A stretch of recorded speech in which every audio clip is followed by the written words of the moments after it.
یہ داغ داغ اجالا، یہ شب گزیدہ سحر، انتظار تھا جس کا یہ وہ سحر تو نہیں، یہ وہ سحر تو نہیں جس کی آرزو لے کر چلے تھے یار کہ مل جائے گی کہیں نہ کہیں، کہیں تو ہوگی ستاروں کی آخری منزل، کہیں تو ہوگا شب سست موج کا ساحل، امید جس کی تھی خورشید صبح نو سے مجھے، وہ خوشگوار تجلی کسی کرن میں نہیں۔ السلام علیکم، میں ہوں راشد جاوید آوان اور آپ کو اپنے چینل خبر بصر میں خوش آمدید کہتا ہوں۔ ناظرین، فیض کی یہ نظم انہوں نے جس پیرائے میں کہی اسے دہرانا تو یہاں مناسب نہیں، لیکن صورتحال کچھ ایسی ہی ہے۔ پچھلے 2 دنوں سے آپ سوشل میڈیا اور پرنٹ میڈیا میں ایک ہی بات دیکھ رہے ہوں گے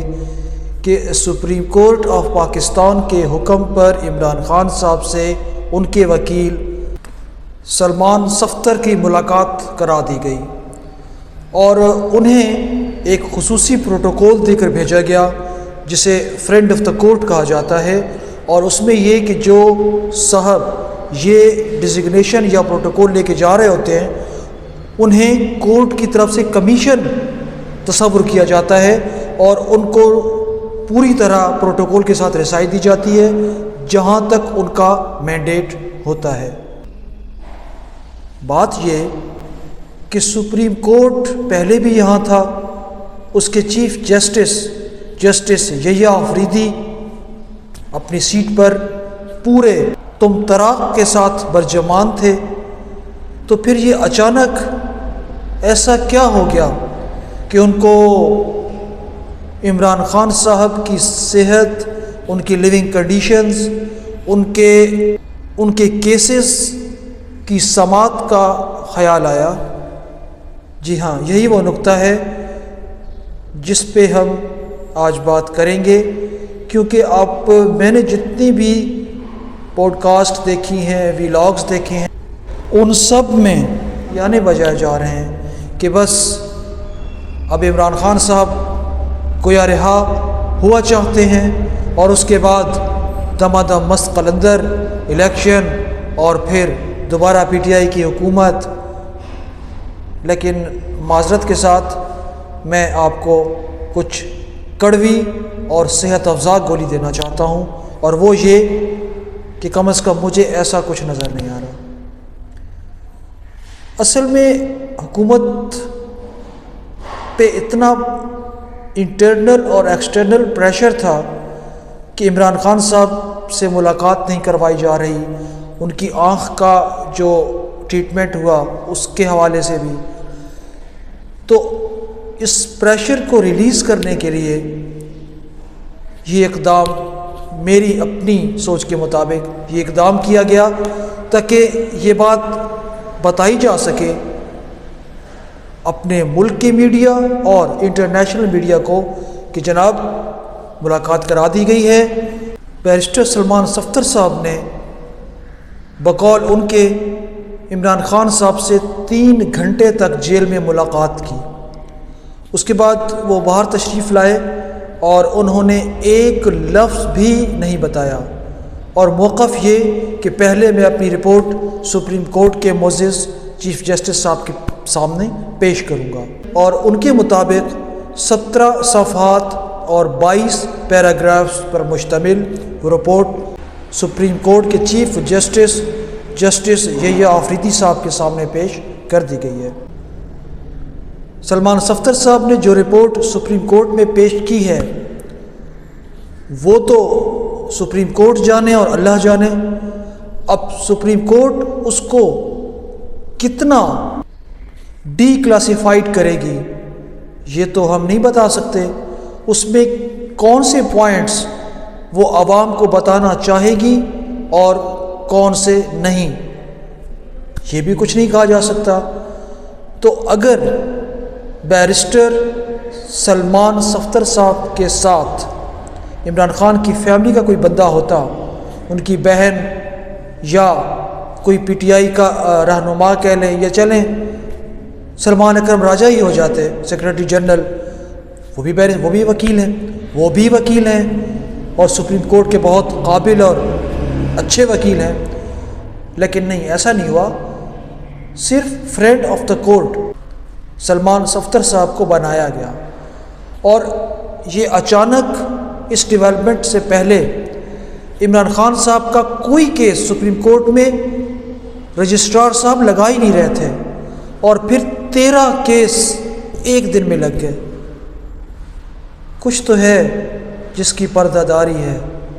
پاکستان کا ایک ہی شخص جس پر دنیا اعتبار کرتی ہے، جس کو پیسے دیتی ہے اور جس کی بات کا وزن ہے، اچھا لگے یا برا، عمران خان۔ اب 2028 میں جب بھی الیکشن ہوں تو اس وقت یہ ممکن ہو پائے گا کہ عمران خان صاحب کو اگر اقتدار میں لانا ہے تو لایا جا سکے، اور پھر ان کے ذریعے یہ جو کچھ ملک کا جو کچھ ستیہ ناس ہو چکا ہے کسی طریقے سے بہتر کیا جا سکے۔ اب یہاں یہ بات بالکل واضح ہے کہ پاکستان کے قیام کے پہلے کوئی 2.5-3 سال اگر نکال دیں تو اس کے بعد سے لے کے اب تک پاکستان کی اسٹیبلشمنٹ کا حکومت میں کردار سپرمیسی کا رہا ہے، لیکن وہ قانوناً نہیں تھا۔ اب 26ویں اور 27ویں ترمیم کے بعد اسٹیبلشمنٹ کا کردار آئینی بن چکا ہے۔ تو اس صورتحال میں اب اگر وزیر اعظم شہباز شریف ہو یا عمران خان ہو، کوئی خاص فرق پڑنے نہیں والا، یہ صرف چہرہ تبدیل کرنے کی بات ہوگی،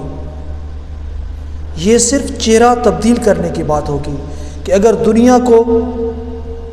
اس چہرے پر اعتماد ہے تو اسے لے آئیں، اگر اس پر اعتماد ہے تو اسے لے آئیں، اتنی سی بات ہے۔ تو یہ جو باقی دن رہ گئے ہیں 2.5 سال اگلے الیکشن تک، اس میں عمران خان صاحب کو زیادہ سے زیادہ بنی گالہ منتقل کر دیا جائے گا، لیکن ان کے بیانات اور ان کی ملاقاتوں پر کنٹرول ہوگا، اور ان کا یہ جو رہائی کہہ لیں یا منتقلی کہہ لیں، وہ ٹوٹل اور 100% کنٹرولڈ ہوگی، کیونکہ نہ حکومت نہ اسٹیبلشمنٹ یہ رسک کبھی بھی نہیں لے گی کہ ان کو فری کر دیا جائے۔ آنے والے دنوں میں یہی دیکھا جا رہا ہے کہ step by step Imran Khan صاحب کو ریلیف دیا جائے گا اور انہیں جیل سے ان کے بنی گالہ یا پھر کسی ہاسپٹل میں منتقل کر دیا جائے گا، اور دنیا کو یہ باور کرایا جائے کہ پاکستان میں سب کچھ درست ہونے جا رہا ہے۔ یہ ایک واحد راستہ ہے کہ پاکستان کے جو روٹھے ہوئے دوست ہیں شاید انہیں منایا جا سکے۔ 26ویں اور 27ویں ترمیم کے بعد پاکستان کے جو ادارے ہیں، چاہے وہ سپریم کورٹ ہو، چاہے الیکشن کمیشن ہو، چاہے جرنلزم ہو، اور چاہے سول سوسائٹی ہو، یہ تمام اپنی جگہ پہ ایگزسٹ تو کریں گے، ریزسٹ نہیں کر پائیں گے۔ مجھے اب یہاں سے اجازت دیجیے، ملتے ہیں کسی اگلے ولاگ میں۔ فی امان اللہ۔ پاکستان زندہ باد۔